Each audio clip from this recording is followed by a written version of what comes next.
ሰላምና ጤና በያላችሁበት ዓለም ዳርቻ ሁሉ ይሁንላችሁ። በዛሬ ትምህርታችን ላይ ቺያ ዘር ለሰውነታችን የሚሰጠውን ጥቅም በ200% ከፍ በማድረግ እንዴት መላው ጤናችንን ማደስ ማከም እንደምንችል እነግራችኋለሁ። በዛሬ ቪዲዮ ላይ በምጠቅሰው መንገድ ቺያ ሲድን ለመጠቀም የሚከተሉት 4 ግብአቶች ያስፈልጉናል። እነዚህ 4 ግብአቶች ማንኛውም ሰው በቀላሉ ሊያገኛቸው የሚችላቸው ናቸው። አንደኛ የቺያ ሲድ ያስፈልገናል። ሁለተኛ አልመንድ ሚልክ፣ አልመንድ ወተትን ማግኘት የምትችሉ ሰዎች አልመንድ ሚልክ ያስፈልጋችኋል። አልመንድ ሚልክ ማግኘት የማትችሉ ሰዎች ንጹህ ውሃ መጠቀም ትችላላችሁ። ሶስተኛ የቀረፋ ዱቄት፣ አራተኛ ብሉቤሪን ማግኘት የማትችሉ ሰዎች ለውዝ መጠቀም ትችላላችሁ።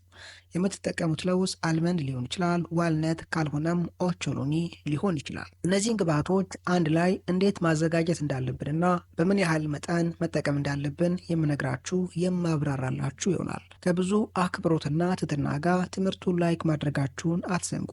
ትምህርቱን ላይክ ስታደርጉ ብዙ ሰዎች ጋር ይደርሳል፣ ብዙ ሰዎች ይጠቀሙበታል፣ የራሳቸውንም የቤተሰቦቻቸውንም ጤና ይጠብቁበታል። ትምህርቱ ለሌሎችን በማጋራት እንዲጠቀሙበት አድርጉ። ለቻናሌ አዲስ የሆናችሁ ሰዎች ዶክተር ዳኒ ይባላለሁ። ቻናሌን ሰብስክራይብ በማድረግ ጎን ያለውን የደውል ምልክት አንድ በመጫን በመለቃቸው ትምህርቶች የራስዎንና የቤተሰቦን ጤና ይጠብቁ።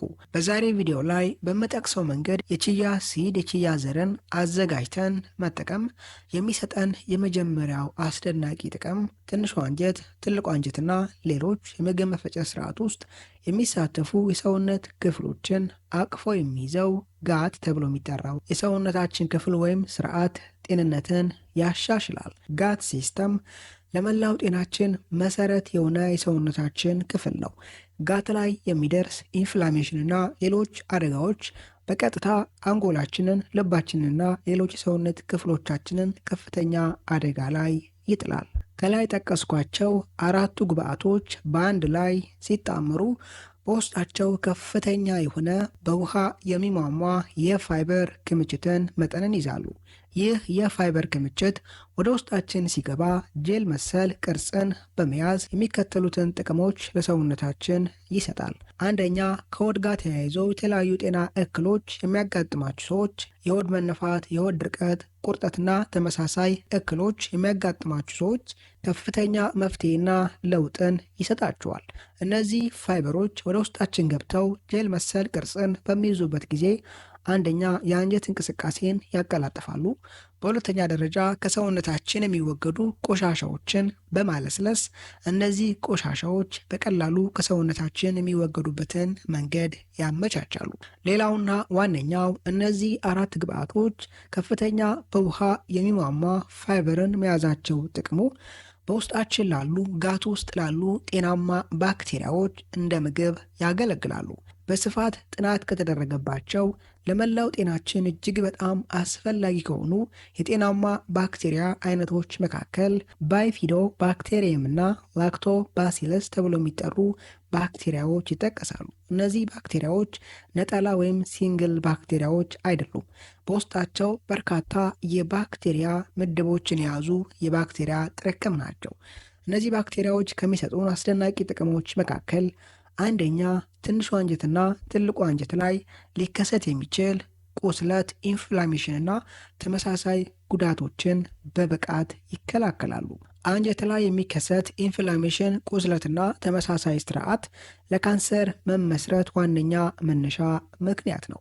ይህ አይነት ሁኔታ እንዳይከሰት አስቀድመው የመከላከልና የመቆጣጠር ጥቅምን ይሰጡናል። ከላይ ጠቀስኳቸው 4ቱ ግብአቶች ውስጥ ያለው በውሃ የሚሟሟው ፋይበር ለእነዚህ ባክቴሪያዎች እንደ ምግብ ያገለግላል። እነዚህ ባክቴሪያዎች ጤንነታቸውን ለመጠበቅና በበቂ መጠን በሰውነታችን ውስጥ እንዲራቡ ከሚፈልጓቸው አልሚ ምግቦች መካከል ፋይበር ዋነኛውንና የላቀውን ስፍራ ይይዛል። ሁለተኛ፣ ከላይ የጠቀስኳቸው ግብአቶች በመጠኑም ቢሆን በውስጣቸው ኦሜጋ 3 ፋቲ አሲድን ይዘዋል። በእርግጥ የያዙት የኦሜጋ 3 ፋቲ አሲድ አይነት በቀጥታ ሰውነታችን ውስጥ ገብቶ ጥቅም ላይ የሚውል አይደለም። እኛ ከላይ የጠቀስኳቸውን 4ቱን ግብአቶች አንድ ላይ አዘጋጅተን ለሰውነታችን ስናቀብል ሰውነታችን እነዚህ ግብአቶች ውስጥ ያለውን አልፋ ሊኖሌኒክ ተብሎ የሚጠራውን የኦሜጋ 3 ፋቲ አሲድ አይነት ሊጠቀመው ወደሚችለው ዶኮሳ ሄክሳኒዊክ እና ኢኮሳ ፔንታኒዊክ ተብሎ ወደሚጠሩ የኦሜጋ 3 ፋቲ አሲድ አይነቶች በመቀየር ጥቅም ላይ ያውላቸዋል። አንጀት ላይ ሊከሰቱ የሚችሉ ቁስለቶችንና ኢንፍላሜሽኖችን ለመከላከል ሰውነታችን በይበልጥ ከሚፈልጋቸው አልሚ ምግቦች መካከል ኦሜጋ 3 ፋቲ አሲድ ከፍተኛውን ስፍራና ቦታ ይይዛል። ታዲያ ከላይ ጠቀስኳቸውን አራቱን ግብአቶች አንድ ላይ አዘጋጅተን ለሰውነታችን ስናቀብል ሰውነታችን እነዚህ ግብአቶች ውስጥ ያሉ ፋይበሮችንና ሌሎች አልሚ ምግቦችን ተጠቅሞ ትንሹ አንጀት፣ ትልቁ አንጀትና ሌሎች ምግብ የሚፈጭበት ስርዓት ውስጥ የሚሳተፉ የሰውነት ክፍሎችን አጠቃሎ የያዘውን ጋት ተብሎ የሚጠራውን ስርዓት ጤንነት ማሻሻሉ ሌሎች ለሰውነታችን የሚሰጠው ጥቅሞች ምን ናቸው?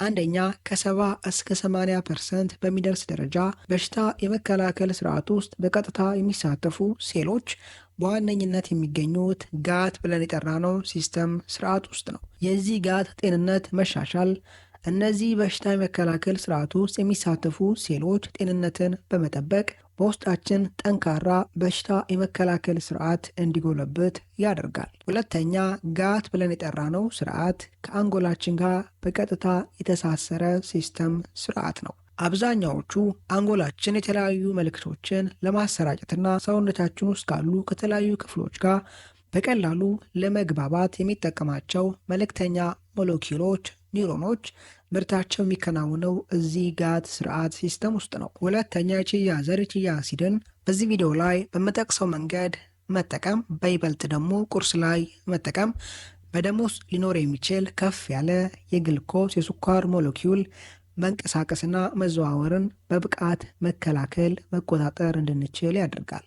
ለዚህ ዋነኛ ምክንያቱ በውስጣቸው ከላይ ጠቀስነውን በውሃ የሚሟማ የፋይበር አይነት በይበልጥ በከፍተኛ መጠን መያዛቸው ነው። የዚህ የፋይበር አይነት ወደ ውስጣችን ሲገባ ጄል መሰል ቅርጽ ፎርምን በመያዝ የግልኮስ የስኳር ሞለኪውል በደም ውስጥ የሚኖረውን ስርጭት በመግታትና በማዘግየት በደም ውስጥ ከፍ ያለ የስኳር ሞለኪውል መሰራጨት እንዳይኖር ያደርጋል። ከዛም በተጨማሪ ይህ ፋይበር ምግብ የሚፈጭበት ስርዓት ውስጥ ላሉ ጤናማ ባክቴሪያዎች እንደ ምግብ በማገልገል እነዚህ ባክቴሪያዎች ይህን ፋይበር በማብላላት አያይዘው እንደ ተረፈ ምርት ሾርት ቼን ፋቲ አሲድ ተብሎ የሚጠሩ የፋት አይነቶችን እንዲያመርቱ ያደርጋል።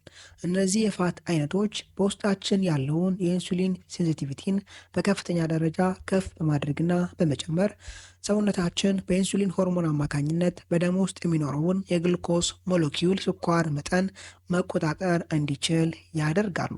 ከዛም የተነሳ አንደኛ፣ ጠዋት ላይ በቀላሉ ሊከሰት የሚችል በደም ውስጥ የሚኖር ከፍ ያለ የስኳር የግልኮስ መዘዋወርና መሰራጨትን በይበልጥ በመቆጣጠር ለታይፕ 2 የስኳር በሽታ የመጋለጥ እድልን በከፍተኛ ደረጃ ያወርዳሉ።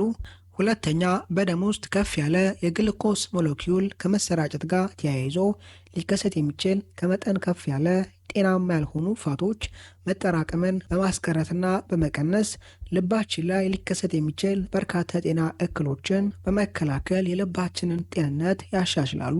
የመጨረሻው ኢንፍላሜሽን የሰውነት የሴሎች ብግነትና መቆጣትን ያረግባሉ፣ ያወርዳሉ። ከላይ የጠቀስኳቸውን አራቱን ግብአቶች በሚከተሉ መንገድ አዘጋጅተን መጠቀም እንችላለን። አንደኛ፣ ግማሽ ብርጭቆ የአልመንድ ወተት ወይም ውሃ ያስፈልገናል። አልመንድ ወተት ማታገኙ ሰዎች ንጹህ ውሃን መጠቀም ትችላላችሁ።